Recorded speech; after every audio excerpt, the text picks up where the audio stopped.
নমস্কাৰ মৰমৰ ছাত্ৰ ছাত্ৰীসকল, আশা কৰোঁ সকলোৱে ভালে আছা। আজি নতুন ভিডিঅ' এটা পুনৰ লৈ আহিছোঁ তোমালোকৰ বাবে। ভিডিঅ'টোৰ বিষয় হৈছে ষষ্ঠ শ্ৰেণীৰ আমাৰ বিজ্ঞান পাঠ নং 2 জীৱ আৰু জৈৱ বৈচিত্ৰ্য পাঠটোৰ সকলো প্ৰশ্নৰ উত্তৰ। তেনেহ'লে ভিডিঅ'টো সম্পূৰ্ণ চাবাচোন। এইখিনিতে কৈ দিওঁ, তোমালোকে যেতিয়া ভিডিঅ'টো চাবা বা প্ৰশ্নৰ উত্তৰসমূহ লিখিবলৈ ল'বা, তোমালোকৰ লগতে পাঠ্যপুথিখন লৈ ল'বা। তেতিয়াহে প্ৰশ্নৰ উত্তৰসমূহ লিখিবলৈ এই ভিডিঅ'টো চোৱা সহায় বা সফল হ'ব। ঠিক আছে। অনুশীলনী 1 নম্বৰত কি লিখা আছে? 1 নম্বৰত লিখা আছে শুদ্ধ উত্তৰৰ গোলটো সম্পূৰ্ণকৈ পূৰ কৰা। উদ্ভিদৰ তলৰ কোনটো প্ৰক্ৰিয়াত পখিলাই উদ্ভিদক সহায় কৰে? এ.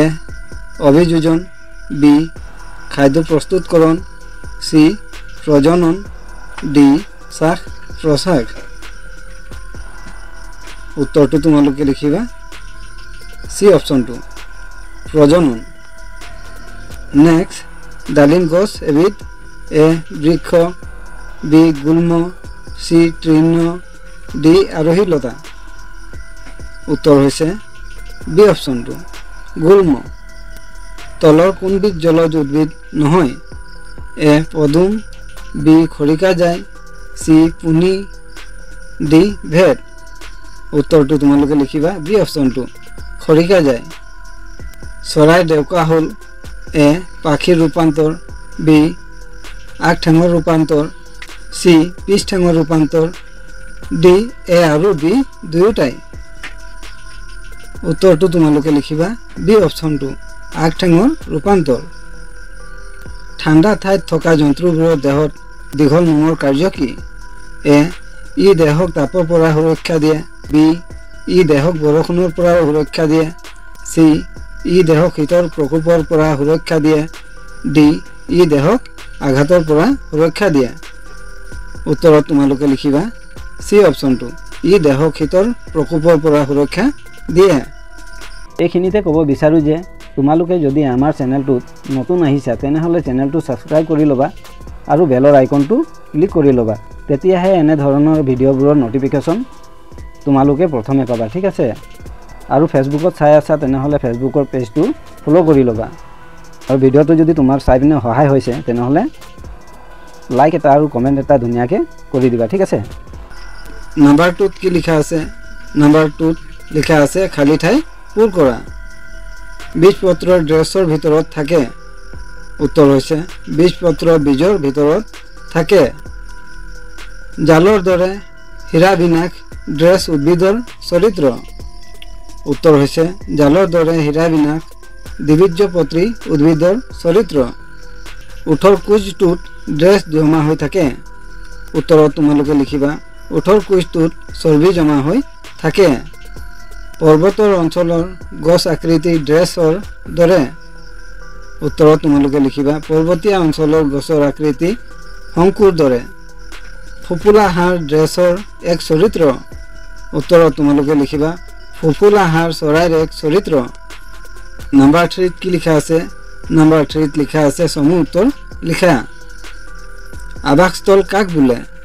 উত্তৰত তোমালোকে লিখিবা যি ঠাইত জীৱ জন্তু আৰু উদ্ভিদ জীয়াই থাকে তাকে আৱাসস্থল বোলে। জৈৱ বৈচিত্ৰ্য মানে কি বুজা? উত্তৰত তোমালোকে লিখিবা জৈৱ বৈচিত্ৰ্য শব্দটো জীৱ আৰু বৈচিত্ৰ্যতাৰ সংমিশ্ৰণ। ই পৃথিৱীৰ বিভিন্ন প্ৰকাৰৰ জীৱ প্ৰজাতি, উদ্ভিদ, অণুজীৱ আৰু পৰিস্থিতি তন্ত্ৰৰ বৈচিত্ৰ্যক প্ৰতিফলিত কৰে। কোনো ঠাইত জীৱ প্ৰজাতিৰ পৰিমাণ আৰু প্ৰকাৰৰ ভিন্নতাকেই জীৱ বৈচিত্ৰ্য বুজোৱা হয়। কেকটাছ মৰুভূমিত জীয়াই থাকিবলৈ কিদৰে অভিযোজন কৰে? উত্তৰত তোমালোকে লিখিবা ই সাধাৰণতে মৰুভূমিৰ উদ্ভিদৰ পাত নাথাকে, থাকিলেও সৰু কাঁইটৰ ৰূপতহে থাকে।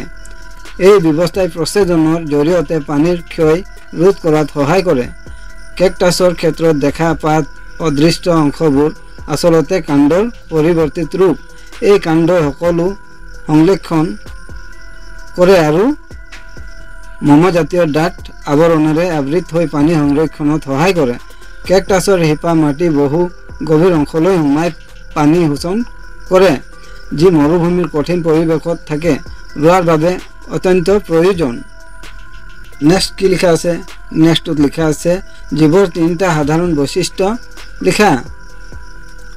উত্তৰ হৈছে জীৱৰ তিনিটা সাধাৰণ বৈশিষ্ট্য হ'ল: 1. সকলো জীৱই জীয়াই থাকিবৰ বাবে খাদ্য গ্ৰহণ কৰে। 2.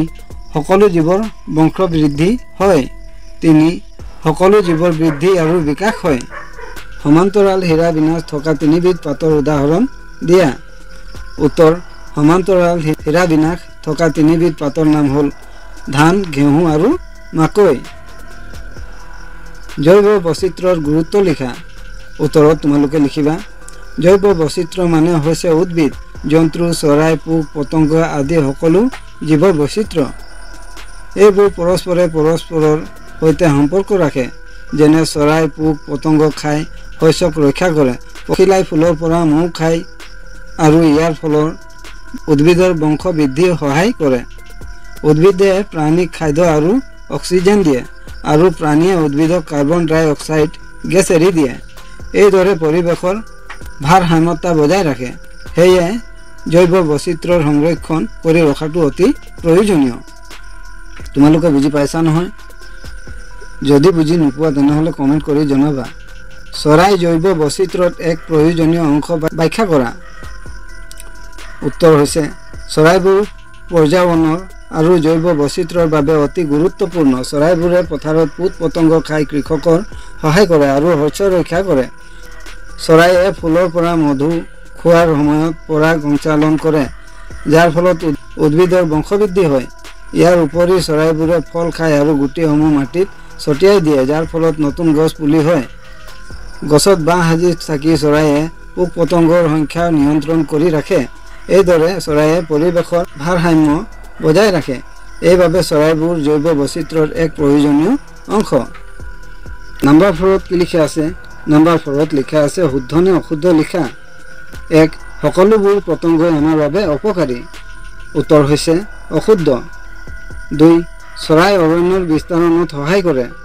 উত্তৰ হৈছে শুদ্ধ। 3.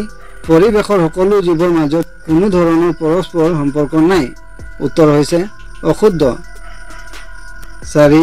জৈৱ বৈচিত্ৰ্যৰ অৱক্ষয়ে পৰিৱেশত প্ৰভাৱ পেলায়। উত্তৰ হৈছে শুদ্ধ।